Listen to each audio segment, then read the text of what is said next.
My sister destroyed all my relationships until she met the one man she couldn't manipulate, and that's when the worst began. I was 23 when I brought my first serious boyfriend home for Christmas. We'd been dating for 8 months, and I was genuinely happy for the first time in years. He worked at an accounting firm, had this steady, reliable quality that made me feel safe, the kind of guy my parents always said they wanted for me. Looking back, I should have known better. The drive to my parents' house took 45 minutes. I spent most of it coaching him on my family, warning him about my dad's interrogations and my mom's invasive questions. I didn't mention my sister. Didn't know how to explain something I barely understood myself. We arrived at 6:30, and the house was already full of relatives. The smell of ham and cinnamon filled every room, Christmas music played, and I felt that familiar mix of nostalgia and dread. My mom ushered us into the chaos. I introduced him to probably 15 people in the first 10 minutes. Then my sister came down the stairs in this tight red dress that left nothing to the imagination. She saw us and her face lit up with that performative smile. She hugged him first, not me. Held on too long, pulling back slowly with her hand on his shoulder. Then she hugged me like an afterthought, already turning back to him with breathless questions. The entire evening was a nightmare. Every time we sat down, she'd find a way to sit between us. When he went to help my dad, she'd volunteer too. She laughed too loud at his jokes, found excuses to show him things in different rooms. My family thought it was hilarious. My aunt kept saying how charming she was. My dad said she'd inherited all the charisma in the family, looking at me when he said it. I sat there feeling my stomach twist, trying to convince myself I was paranoid. On the drive home, he was quiet. I asked if he was okay.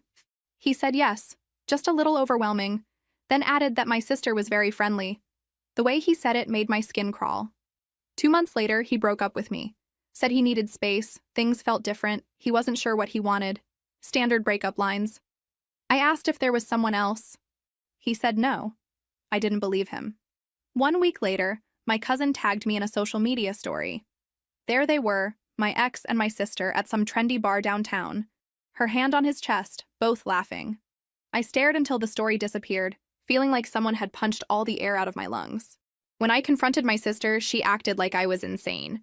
Said they'd just run into each other, it was innocent, I was being dramatic. My mom told me to let it go, that men don't like jealous women. My sister didn't even try to hide it after that. They dated for 3 months. At 25, I tried again with someone I'd been seeing for 2 years. He knew about what happened before, promised he saw through that kind of manipulation. We went to my parents' anniversary party. My sister showed up in another red dress, and I watched it all play out again. This time I confronted everyone. They called me insecure, paranoid. My grandmother looked me in the eye and said if I was more feminine, more attentive, I'd be able to keep a man interested, like it was my fault. That relationship ended 3 weeks later. Same excuses. I saw them together at a wedding 2 months after that. By 26, it happened a third time. That's when I finally understood. This wasn't coincidence. This was deliberate. I stopped bringing anyone home. For the next 3 years, I dated in secret, telling my family I was focused on my career. When I turned 29, my cousin called with a proposition. She worked at a literacy program for incarcerated people and desperately needed volunteers. Honestly, I almost said no, but I had nothing else going on that Friday night. The program coordinator explained everything over coffee in a church basement. We'd correspond with inmates who wanted to improve their reading and writing skills, help them prepare for GED exams. All male went through the program. We could stop anytime. They gave me 6 names to choose from. I picked 3. 2 sent back generic responses, but the third wrote this 3-page letter, full of crossed-out words and mistakes, but completely honest. He was serving time for armed robbery. 19 years old, owed a dealer money, walked into a bakery at 3 a.m. with a fake gun, took $873, got arrested 2 hours later. 8-year sentence, had served 7. He didn't make excuses. Wrote about the shame, his grandmother crying at sentencing, his sister stopping visits. About wanting to get his contractor's license when he got out. The letter was raw and real in a way that made me want to respond. We started off with grammar corrections and vocabulary building, which was ostensibly the point of the program. I'd mark his errors gently, explain the rules, give him exercises to practice. He'd write back with improved versions, with questions about things he didn't understand, with a dedication to learning that I found admirable. But somewhere around the fourth or fifth letter, it shifted into something more. He asked me how my week was, and I actually told him. Not the sanitized version I gave my coworkers or my family, but the truth. Told him about my boss who micromanaged everything and took credit for my ideas, about my apartment with the leaking ceiling that my landlord refused to fix, about the strange limbo of being almost 30 and feeling like I'd somehow missed the boat on having a real life, about feeling stuck in a job that paid the bills but slowly drained my soul, in a city where I had acquaintances but no real friends, in a life that looked fine from the outside but felt empty and lonely on the inside. He wrote back with this brutal honesty that most people don't have. No toxic positivity telling me everything happens for a reason. No empty reassurances that things would magically get better. No comparing his situation to mine in some weird oppression Olympics way. Just real observations about real problems. About the trap of settling for good enough. About how being comfortable can be its own kind of prison. He wrote about how he'd had all the time in the world to think about his choices. About how he'd realized that everyone builds their own cage in some way, just some of them have actual bars. Around the eighth letter, I made a vague reference to family issues. Nothing specific, just mentioned that the upcoming holidays were complicated, that I was dreading Thanksgiving and Christmas. His response came back 2 weeks later, and tucked in between grammar exercises and vocabulary practice was this paragraph that stopped me cold. Sounds like your sister is the kind of person who only feels good about herself when she's making other people feel bad. That's not about you. That's about how empty she is inside. People like that are black holes. They take, and it's never enough because they're trying to fill something that can't be filled from the outside. I read that paragraph probably 20 times that night, sitting on my couch with tears running down my face. Something about the simplicity of it, the directness, the lack of any attempt to soften the truth, just hit me in a way that years of therapy and self-help books and well-meaning friends never had. This guy who'd made terrible choices and paid a heavy price for them, who was living in a cell and probably would be for another few months, he saw through everything so clearly. No sugarcoating, no trying to make me see my sister's perspective, no telling me family is everything and I needed to forgive and forget. Just the simple, stark truth that some people are toxic and you're allowed to protect yourself from them. I wrote back with more details. Still vague enough to maintain appropriate boundaries, but honest about the pattern, about the 3 relationships, about the family that enabled it. About feeling like I was crazy for seeing what was happening when everyone around me acted like I was the problem. He responded with something I'd needed to hear for years. You're not crazy. Your normal meter is broken because your family broke it. But the fact that you can see the pattern means you're healing. The hard part is deciding what to do about it. We wrote back and forth for 8 months total. The letters got longer, more personal, deeper. He told me about prison life in careful terms that didn't glorify or dramatize it, just the reality of living in a concrete box with someone else's schedule dictating every moment of your day. About learning to meditate because it was the only way to find quiet in a place that's never actually silent. About the friends he'd made.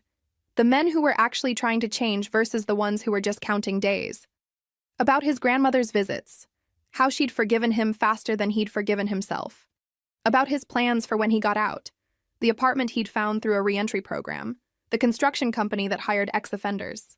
I told him about my life in similar detail.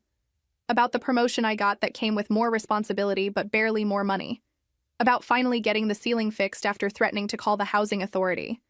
About the small victories and the persistent loneliness, about the men I dated casually while keeping them far away from my family. About the relief of not having my heart broken, but also the sadness of never letting anyone close enough to matter. He was released in February on a Tuesday morning.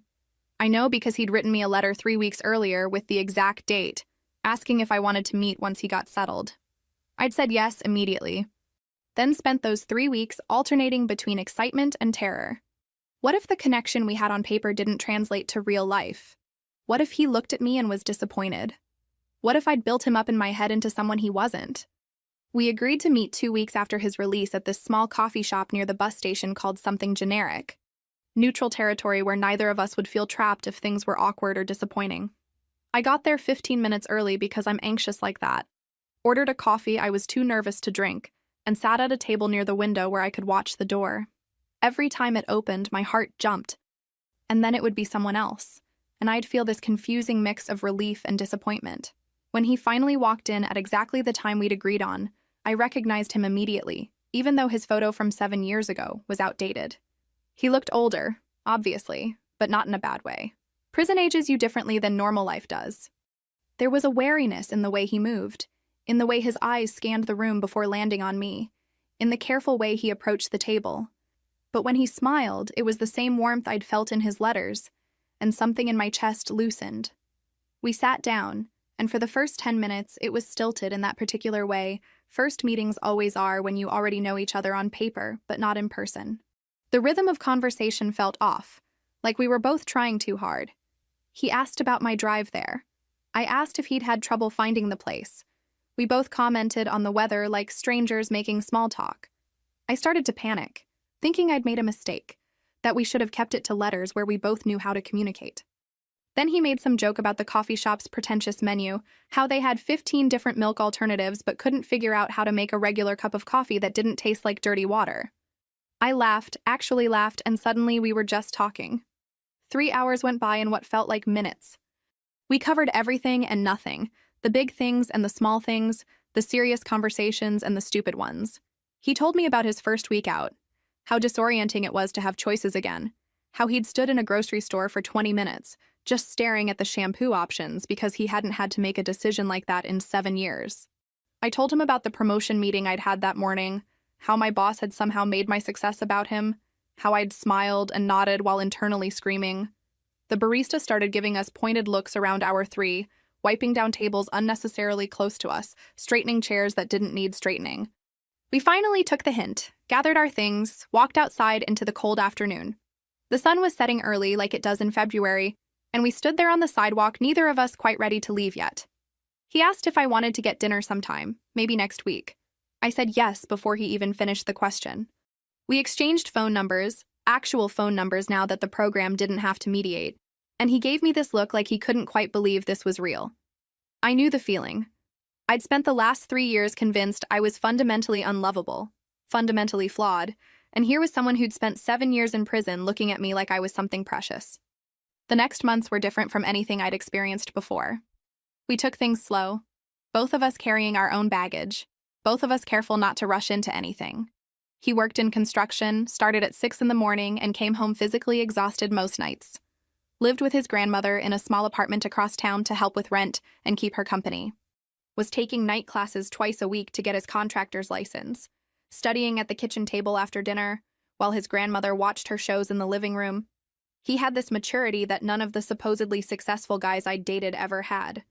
Maybe prison does that to you, forces you to grow up fast or get eaten alive. Maybe it was just who he was fundamentally. But he listened when I talked. Actually listened instead of just waiting for his turn to speak. He didn't play games or send mixed signals or do that thing where men act interested then suddenly ghost you for no reason. When he said he'd call, he called. When he said he wanted to see me again, he meant it. When he said he was working late, he was actually working late, not out with friends or seeing other women or any of the paranoid scenarios my broken brain tried to create. We'd meet for dinner when he didn't have class, usually cheap places because neither of us had much money. Diners with sticky menus and refillable coffee. Food trucks parked near the construction sites where he worked.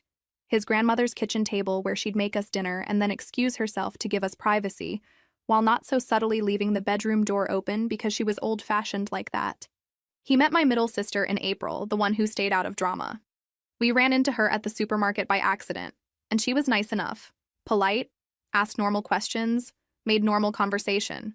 She texted me later saying he seemed really good for me, that she could tell he cared about me by the way he looked at me. It was such a simple observation, but it made me cry because I realized how long it had been since anyone in my family said something supportive about my relationship choices instead of critical or mocking or dismissive. By the time October rolled around, we were solid, comfortable in that good way where you don't have to perform or pretend, real in a way that let us be fully ourselves, flaws and baggage and all. I'd met his friends from the construction crew, gone to his grandmother's birthday dinner, helped him study for his licensing exam.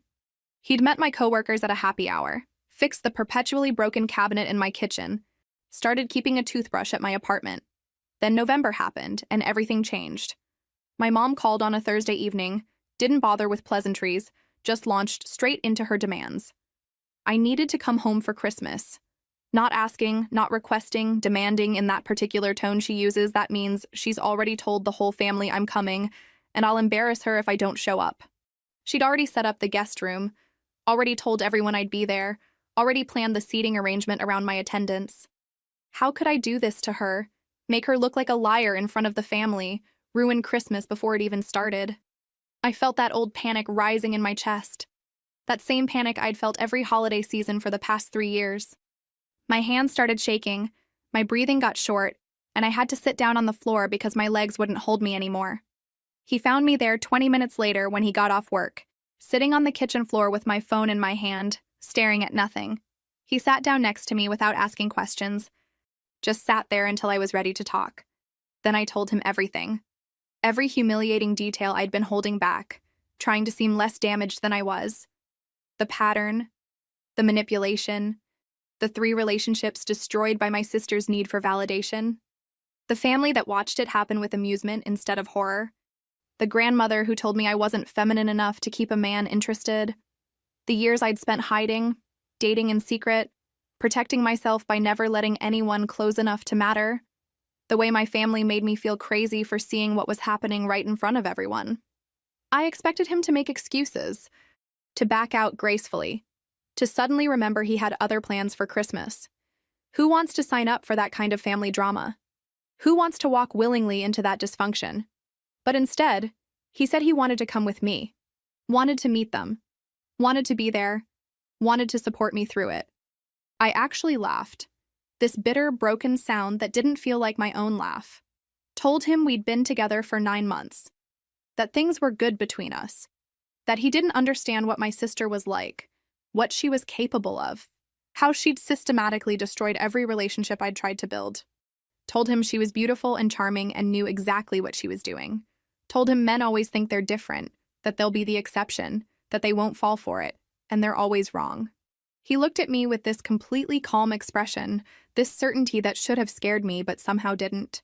Said he'd spent 7 years in prison, shared a cell with men who'd done terrible things, survived in an environment designed to break you, learned to see through manipulation because his life depended on it. My family couldn't be worse than that. My sister couldn't be scarier than the things he'd already survived. I wanted to believe him. Wanted to so badly it physically hurt. But I also knew he had no idea what he was walking into. My sister didn't just flirt. She hunted. She made it her mission to prove she could take whatever she wanted, and she'd never failed before. Every man who'd promised to be different, who'd sworn he wouldn't fall for it, who'd looked me in the eye and said he chose me, they'd all ended up the same way. Why would he be any different? But he insisted, and honestly, I was tired of hiding. Tired of letting her win before the fight even started. Tired of protecting myself by never letting myself have anything worth protecting. So I said yes. Called my mom back, told her I'd be there and I was bringing someone. She sounded surprised but pleased, probably already imagining the wedding she'd get to plan, the grandchildren she'd get to show off. I didn't correct her assumptions. Didn't tell her I'd be happy if we just survived Christmas without bloodshed or another destroyed relationship. The weeks leading up to Christmas were tense. I kept having these panic attacks where I couldn't breathe, where my mind would spiral into all the worst-case scenarios. He'd hold me through them, let me cry or rage or sit in silence. Never made me feel weak or crazy for being terrified of my own family. He'd been through worse, but he never made me feel like my pain was less valid because his had been more extreme. Just sat with me in it until I could breathe again. We decided to drive up Christmas Day itself, spend the minimum amount of time required, leave as soon as politely possible. I packed a bag with outfit changes like I was preparing for battle, which, in a way, I was. Tried on 6 different things before settling on something that made me feel confident, but not like I was trying too hard. He wore a button-down shirt his grandmother had ironed for him, nice jeans without any tears or paint stains from work, and the watch his mother had given him before she passed when he was 16.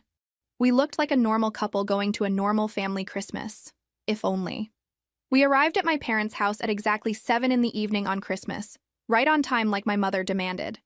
The street was already lined with cars from relatives who'd gotten there early, and I could hear Christmas music and laughter coming from inside before we even reached the door. The smell of ham and cinnamon and pine hit us the moment we walked in, that particular combination that used to mean comfort and family but had come to mean anxiety and dread for me over the past few years. My mom hugged me first. One of those quick, performative hugs that's more about appearance than affection. Then she turned to him with actual warmth, thanking him for coming, saying she'd heard so much about him, ushering us both inside like she was genuinely happy we were there. My dad shook his hand, asked him about work, made small talk about construction and the housing market. My aunts and uncles waved from the living room where they were already drinking and watching a game on the television. Everything seemed normal. Almost. Then my sister came down the stairs. She was wearing another red dress because of course she was. This one was even more dramatic than the ones I remembered, tighter and shorter and cut in a way that was completely inappropriate for a family Christmas, but that she'd somehow get away with, because she always did. Her hair was perfectly styled, falling over one shoulder in loose waves, and she was wearing those impossibly high heels that made her look like she'd just stepped off a runway instead of down the stairs of our childhood home. The entire room went quiet for a moment, like we were all actors in a play and she was the star making her grand entrance. She saw us and her face lit up with that smile I'd seen 100 times before, the one that looked genuine and warm, but that I knew was calculated down to the last detail. She walked straight over to us, and I braced myself for what was coming. She hugged him first, of course, not me, him. Wrapped her arms around him in this full-body hug that lasted way too long, pressing herself against him, pulling back slowly with her hands lingering on his shoulders. Then she hugged me like an afterthought, barely a one-armed squeeze before she turned back to him with questions and compliments, and that breathless, interested voice she used when she was performing. What was his name again? Oh, that's such a strong name. What kind of construction did he do? That must be so interesting, and so physically demanding. She couldn't imagine doing that kind of work. How impressive. Had he always lived in our state? Oh, he'd moved around. How adventurous. She'd always wanted to travel more, but never seemed to find the time. Each question delivered with this constant touching of his arm, this leaning in close, this way of making him the only person in the room. My stomach dropped immediately. It was starting. The same pattern I'd watched play out 3 times before. The same predatory focus I'd hoped maybe, just maybe, wouldn't happen this time. My family was already watching with those same amused expressions, my aunt nudging my uncle, my cousin smirking from the couch. They thought it was entertaining. They thought my sister's behavior was charming instead of cruel, thought my discomfort was insecurity instead of justified fear. Dinner was a nightmare. My mom had set up the table with assigned seating, which should have meant we'd sit together. But somehow my sister ended up between us, claiming someone had moved the place cards around and it was too much trouble to fix now. She spent the entire meal monopolizing the conversation, asking him questions about his life, his work, his interests, barely letting anyone else get a word in. Every time I tried to redirect the conversation or include other people, she'd find a way to steer it back to him, to make herself the center of his attention. She asked about his family, his childhood, his plans for the future. When he mentioned his grandmother, she lit up and said how sweet it was that he lived with her, how family is so important, how she wished more men valued their relationships with their grandmothers the way he clearly did. When he mentioned the night classes, she practically glowed, saying how ambitious he was, how impressive it was that he was working and studying at the same time, how most men she knew didn't have that kind of drive. Every compliment delivered with a touch on his arm, a lean in his direction, a look that suggested intimacy that didn't exist.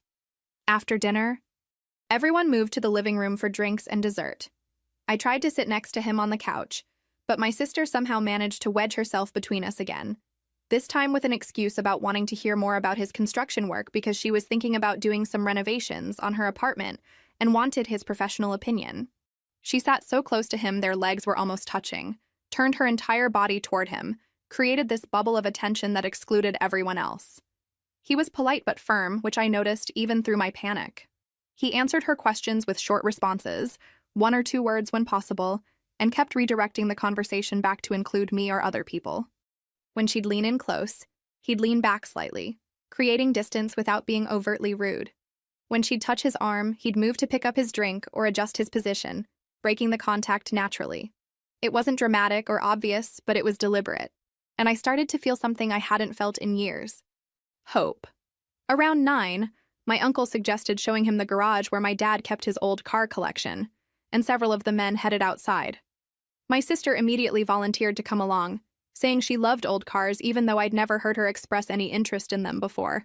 I started to follow, but my mom caught my arm and asked me to help her in the kitchen with something that absolutely could have waited. By the time I got outside 10 minutes later, they were all coming back in, and my sister looked frustrated in a way I recognized. My younger brother pulled me aside while everyone was getting more drinks. He looked uncomfortable, kept glancing at our sister like he was worried she'd hear him. Then he told me what happened in the garage. While my dad and uncles were showing off the cars and talking about engines and restoration work, my sister had cornered him near the tool bench, asked if he wanted her number, said they should meet up sometime for coffee or drinks, that she knew great places around town. He'd shut her down immediately, told her he wasn't interested, that he was with me, and that wasn't going to change. She'd tried to play it off as a joke, said she was just being friendly, but my brother had heard the whole thing and knew better. I felt something crack open in my chest, something that had been closed tight for years. He'd actually said no. Actively. Deliberately said no, when it would have been easier not to. When she was offering herself to him with no complications, no history, no baggage except the baggage he didn't know about yet. He chose me. The rest of the evening was tense. My sister tried a few more times, each attempt more desperate than the last. She spilled wine on her dress and asked him specifically to help her clean it up, saying something about how construction workers must be good with their hands. He politely declined and suggested she ask my mom. She asked him to reach something from a high shelf, even though my dad was standing right there. He got it, but handed it to my dad to give to her. She tried to get him alone by asking him to help carry something to her car, and he said he'd get my uncle to help instead. Every single time he found a way to refuse without being rude, without making a scene, but with absolute firmness. By 11, we said our goodbyes. My mom hugged us both, told us to drive safely, said she hoped we'd visit again soon. My dad shook his hand again, said it was good to meet him. My sister gave us both tight, brittle hugs, and I could feel the anger radiating off her, even though she was still smiling. My younger brother caught my eye and gave me a small nod, a silent acknowledgement of what had happened, what it meant. The drive home was mostly silent. I kept crying, these weird, almost hysterical tears that I couldn't explain. He kept one hand on my leg, drove carefully through the dark streets. Didn't push me to talk. When we got back to my apartment, I finally found words. Told him he had no idea what tonight meant, how every other man had fallen for it, how I'd been waiting all night for him to follow her somewhere or exchange numbers or give her even the smallest indication that he was interested, how I'd been bracing myself for the inevitable betrayal that never came. He pulled me close and said something I'll never forget. He said he'd seen men in prison who'd sabotaged their own freedom just for a moment of feeling powerful or desired or in control.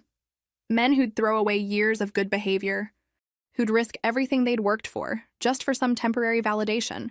He'd learned early that some offers aren't really offers, they're tests. And he'd learned the difference between someone who wants you and someone who wants to win. My sister didn't want him. She just wanted to prove she could take him from me. And he wasn't interested in being anyone's trophy or tool for sibling rivalry. I cried harder, but this time it was relief. For the first time in my entire life, someone had actively, deliberately, repeatedly chosen me when there was a shinier option right there, practically throwing herself at him. Someone had seen through the manipulation that my entire family pretended wasn't happening. Someone had protected me and us and the relationship we'd built together, even though it would have been easier not to. Even though saying yes would have cost him nothing in the immediate moment. I fell asleep in his arms that night, feeling something I hadn't felt since I was 22 years old. Safe. 1 week later, on a Tuesday afternoon while I was at work trying to focus on a project deadline, my mom called. I almost didn't answer because I was in a meeting, but something made me step out and take it. She was furious in a way I'd rarely heard before, practically screaming at me before I could even say hello properly. Did I know what I'd done? Did I have any idea how upset my sister was? How could I be so selfish, so thoughtless, so deliberately cruel? I had no idea what she was talking about. Stood there in the hallway outside the conference room, trying to understand what I'd supposedly done wrong this time. Then she explained. My sister had done some research, some digging, had found out about his criminal record, the armed robbery, the 7 years in prison, and she'd told the entire family, crying while she did it, saying she'd felt threatened during Christmas, that he'd been aggressive and inappropriate, that she'd tried to be nice and welcoming and he'd made her uncomfortable in ways she couldn't even articulate. My blood went cold. I tried to explain what actually happened, how my sister had pursued him relentlessly, how she'd offered him her number, how he'd rejected her repeatedly. My mom cut me off, said I was being ridiculous, that my sister had no reason to lie. Why would she make something like that up? And even if some of what I was saying was true, I should have told the family beforehand that I was bringing a criminal to a family gathering, that people had a right to know, to decide if they felt safe, that I'd put everyone at risk with my secrecy. My phone started exploding while I was still on the call with my mom, text messages coming in faster than I could read them. My aunt saying I was selfish and irresponsible, asking how I could endanger the whole family like that. What was I thinking? My uncle saying I should have warned everyone, that he had young children there, that he would have brought his family if he'd known there was a violent criminal in the house. Another aunt sending a long message about family trust and betrayal, about how disappointed she was in me, how I'd changed and not for the better. My grandmother, who I'd always thought had at least some affection for me despite her earlier cruelty, sent me a 5-minute voice message. I listened to it in my car after leaving work early, unable to handle being around people anymore. She went on and on about how I was destroying the family's reputation, how people would talk, how she'd have to explain to her friends from church why her granddaughter was dating an ex-convict, about how I was putting everyone in danger, how I clearly had no judgment, how I must have some kind of savior complex, or be desperate for attention to date someone like that. The contempt in her voice was worse than the words themselves. The only person who didn't pile on was my younger brother. He sent me a simple text message that night. She's full of it. He was perfectly nice to everyone. She's just mad he rejected her. Then another one right after. I'll tell anyone who asks what really happened in the garage. You're not alone. I called him immediately, crying so hard I could barely speak. He told me to hang on, that he'd seen this pattern before with our sister, that he was done staying quiet. He said he'd already tried to tell our parents the truth about what happened in the garage, about how she'd cornered him and offered her number and gotten rejected. They'd brushed him off, said he misunderstood, that he was taking my side because he always did. But he wasn't backing down this time. He was going to keep telling the truth whether anyone wanted to hear it or not. 3 weeks of tense, angry silence followed.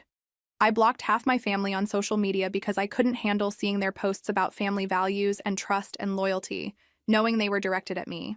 Stopped answering calls from anyone except my younger brother and my middle sister, who'd stayed conspicuously quiet through all of it. Started having panic attacks again, the kind where I couldn't breathe, where the walls felt like they were closing in. He'd hold me through them, remind me to breathe, tell me we'd get through this together. We talked about what to do. Part of me wanted to just cut them all off, move on, build a life that didn't include any of them. But another part of me worried about what my sister might do next. She'd never been rejected like this before, never had someone see through her manipulation and refuse to play along. And she'd always been vindictive when she didn't get what she wanted, even as a kid. This felt different, though. More dangerous. Then, about 3.5 weeks after Christmas, my middle sister called. Asked if we could meet for coffee, said it was urgent, that we needed to talk in person, and she couldn't discuss it over the phone. Her voice sounded strange, stressed in a way I'd never heard before. I almost said no, almost told her I was done with all of them, that I didn't have the energy for more family drama.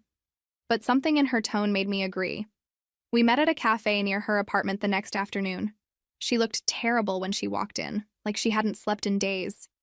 Dark circles under her eyes, hair pulled back in a messy bun, wearing sweatpants and an old sweater instead of her usual put-together outfits. She kept fidgeting with her coffee cup after she ordered, picking at the cardboard sleeve, not making eye contact, clearly working up the courage to say whatever she'd asked me here to say. Finally, after probably 10 minutes of painful small talk, she just blurted it out. Our older sister was obsessed, full-on stalking his social media, screenshotting old posts from years ago, combing through everything trying to find ammunition. She'd been spending hours every day going through his profiles, his friends' profiles, looking for anything she could use. And worse, much worse, she was planning to file a false police report claiming he'd threatened her during Christmas, that he'd cornered her in the garage and made aggressive comments about knowing where she lived, what kind of car she drove, that she'd felt physically threatened, and had been too scared to say anything at the time. My blood went cold. I felt like I was going to throw up right there in the cafe. I asked my middle sister why she was telling me this, what she wanted from me, what she expected me to do with this information. Was she part of this too? Was this some kind of sick game they were playing together? She looked up then, and her eyes were wet with unshed tears. Said she'd been in our older sister's apartment 2 nights ago, had seen all the screenshots spread out on her dining room table, had heard her on the phone with someone discussing the details of the false report. She'd confronted her, asked her what the hell she was doing, tried to make her see how wrong this was. Our older sister had blown up at her, said I deserved it for bringing a criminal into the family, that she was doing everyone a favor, that someone needed to protect the family since clearly no one else would. My middle sister said she couldn't let it happen.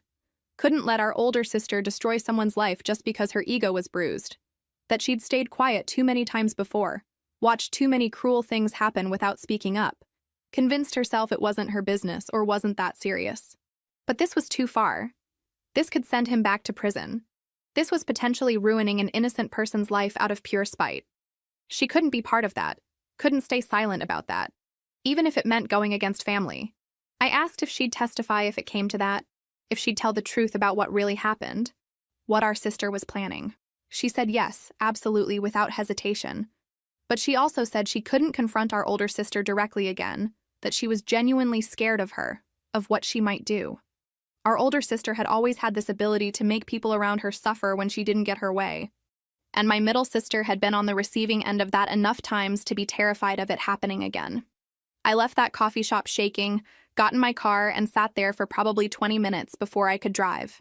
Kept thinking about how my sister was willing to lie to the police, to potentially send him back to prison, to destroy his entire life and future, all because he'd rejected her advances. How far gone did you have to be to think that was acceptable? How broken inside? I drove straight to his construction site, waited until his lunch break, pulled him aside, and told him everything. He went very still, very quiet, in that way he did when he was processing something serious. Then he asked me what I wanted to do. Not what he wanted, what I wanted. Whether I wanted to stay and fight this, or whether I wanted to just cut ties and run, start over somewhere else. He said he'd support whatever I decided, that this was my family and my choice. I wanted to run. God, I wanted to pack up everything and move to another state, change our numbers, never speak to any of them again. But I also knew running wouldn't solve anything. My sister would find us if she really wanted to. And more than that, I was tired of running, of hiding, of letting her win by default. So we decided to stay and fight. We contacted a lawyer that week, explained the situation. The lawyer said that filing a false police report is a crime in itself, that if it came to that, we'd have witnesses and evidence on our side. My younger brother volunteered to testify about what he'd heard in the kitchen. My middle sister said she'd provide a statement if needed. But even with all that, I was terrified. A false accusation could violate his parole, send him back to prison even if it was eventually proven false. The system doesn't always wait for the truth before dealing out punishment. We spent 2 weeks in this awful limbo, waiting for the other shoe to drop, for the police to show up at his door. Then my sister got into a car accident. Nothing major, she backed into her own garage door and crumpled her rear bumper, but she ended up in the emergency room for a panic attack afterward. She called me from the hospital, crying hysterically, begging me to come. I debated it. Part of me wanted to tell her to figure it out herself, that I was done being her emotional support after everything she'd put me through. But another part of me, the part that remembered when we were kids and actually liked each other, made me go. She looked destroyed. Not physically injured, but emotionally wrecked in a way I'd never seen before. Between sobs, she told me what happened. She'd mentioned her plan to her therapist during their session, probably looking for validation or strategy. Instead, her therapist had drawn a hard line. Told her that if she filed a false report, their therapeutic relationship was over. That she couldn't and wouldn't be party to criminal behavior. That she'd have to report it herself if my sister went through with it. It was apparently the first time in my sister's life that someone had given her a real, non-negotiable boundary. Not a soft suggestion or a gentle redirection, but a hard stop. And it broke something open in her. She said she couldn't do it, couldn't file the false report, that her therapist had made her see how monumentally wrong it was. The panic attack, the accident, it all came from finally facing what she'd almost done. She started talking, really talking, about years of insecurity, about using men for validation, about how seeing me lose while she won was the only thing that made her feel valuable, about how empty she felt inside, how the attention from men was the only time she felt real. She'd been in therapy for 6 months at that point, working through childhood stuff, but this was the first time she'd admitted any of it out loud to me. I didn't offer forgiveness, didn't tell her it was okay or that we'd work through it. I just said I needed her to leave us alone. No contact with me, no contact with him, no more drama. She nodded, still crying, and I left. 2 weeks after the hospital, we were on my couch watching some mindless show when he paused it suddenly, turned to me with this serious expression and said he wanted to marry me. Not right now, but eventually. When you know, he said. Simple as that. I started crying. The good kind of crying this time. We got married 3 months later at a small farm owned by his uncle. 15 people total. His brother was the best man. His grandmother cried through the entire ceremony. My mom called the day before, crying and saying I was making a mistake. My dad sent a text saying I'd regret this. Neither of them came. 6 months after the wedding, a letter arrived. 10 pages, handwritten, from my older sister. She detailed her therapy journey, the work she was doing to understand why she did what she did. How she'd realized she used male attention to avoid dealing with her own emptiness. How watching me fail made her feel temporarily successful in a life where she felt like she had no real accomplishments. How she'd built her entire identity around being desired, and when that didn't work on him, it shattered something fundamental. She didn't ask for forgiveness in the letter, just said she wanted me to understand. I read it twice, then wrote back a short response acknowledging her courage but reaffirming that I needed distance. That maybe someday we could rebuild something, but not now. Possibly not ever. 1.5 years passed. My middle sister called out of nowhere and said our older sister was different. Really different. 2 years of intensive therapy, had cut out toxic friends, was single for the first time since high school and actually working on herself. She'd asked about inviting me to lunch multiple times but was too nervous to reach out directly. We talked on the phone for 2 hours. She told me about her therapy breakthroughs, about finally understanding that she'd been using men as a measure of worth because she didn't have any internal sense of value. About how terrifying it was to be alone with herself for the first time. I told her about our life, the small apartment we'd rented, the dog we'd adopted, the stupid arguments about whether to get a cat. At the end of the conversation, I agreed to lunch. Just lunch, nothing more. No promises, no expectations. I don't know if she's really changed or if this is just another phase. Don't know if I'll ever fully forgive her for what she put me through, for the years I spent hiding and the self-doubt she planted that still creeps up sometimes. But here's what I do know. I'm not obsessed with getting my family's approval anymore. I'm not competing with anyone or measuring my worth by whether I can keep a man interested. I have a partner who chose me when it actually mattered, when the easier path was right there in a red dress. We have a home we built together, a life that belongs to us, plans that don't involve anyone's permission or validation. My younger brother came to visit last month, stayed for a weekend, said it was the most relaxed he'd ever seen me. We took him to our favorite breakfast place, the one where they know our order by heart. Walked the dog through the park, watched a game at a sports bar, had the kind of easy family time I'd forgotten could exist.